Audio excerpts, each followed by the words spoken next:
أعوذ بالله من الشيطان الرجيم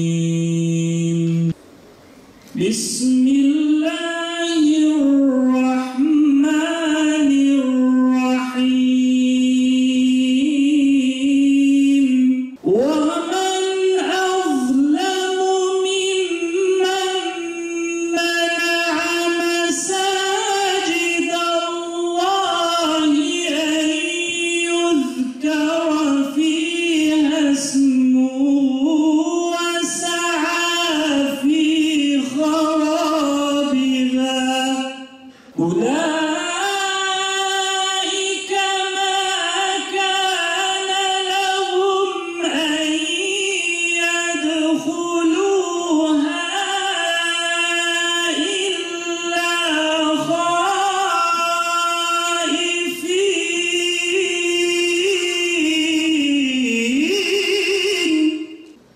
Cami ve mescitlerimizin önemine binaen Diyanet İşleri Başkanlığımız 1986 yılında Ekim ayının ilk haftasını Camiler Haftası olarak ilan etmiştir.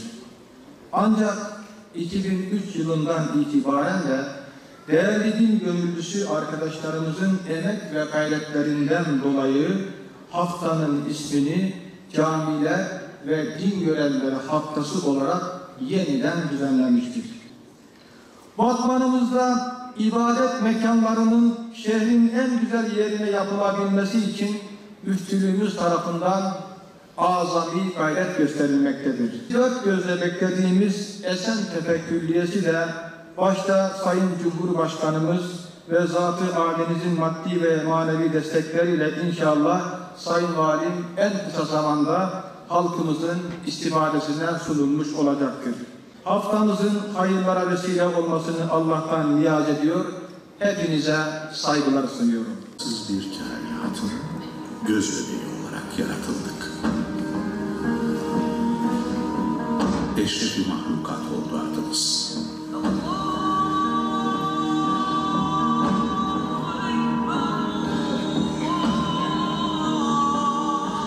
İnsan olmanın onurunu,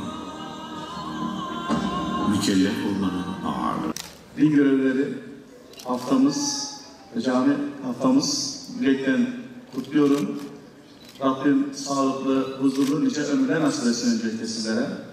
Camilerimiz toplumumuzun için çok önemli bir yeri var.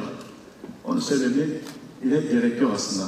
Çünkü bizim camilerimiz bizim istişare ettiğimiz yerler, ibadet ettiğimiz yerler, huzur bulduğumuz yerler daha doğrusu.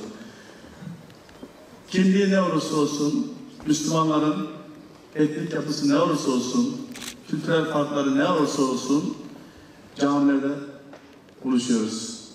Ve medeniyetimizin aslında tam orta yerinde geçmiş şehirleşmelerimize baktığımız zaman değerli arkadaşlar, öncelikle bizim kültürümüzde cami yerleşir, etrafında medeniyet yerleşir. Okuluyla, imarathanesiyle, kütüphanesiyle aslında baktığımız zaman. Ama şimdi bunu eleştiri yapıyorum. Şimdi cami yapacağız.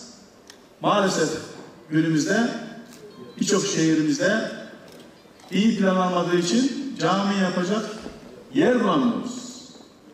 Yani 300-500 yıl önce atalarımız ne yapmış? Biz de yapmışız, öyle mi? O öz eleştiriyi yapmak lazım. Çünkü bizim medeniyetimizin temelinde bilgi var, kültür var. Şimdi şeye bakıyoruz, dünya nüfusunun aşağı yukarı %24-%25'i Müslüman. Birçok zenginliğimiz var, yeraltı kaynakları olarak bakıyoruz. Ama gerçek anlamda 20'de birini falan kullanıyoruz. Yani geri kalmışız.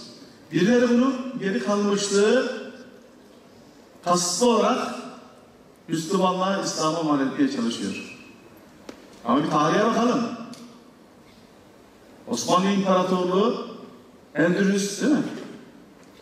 Bilime, bilgiye değer verdiği dönemlerde İslam dünyaya örnek olmuş.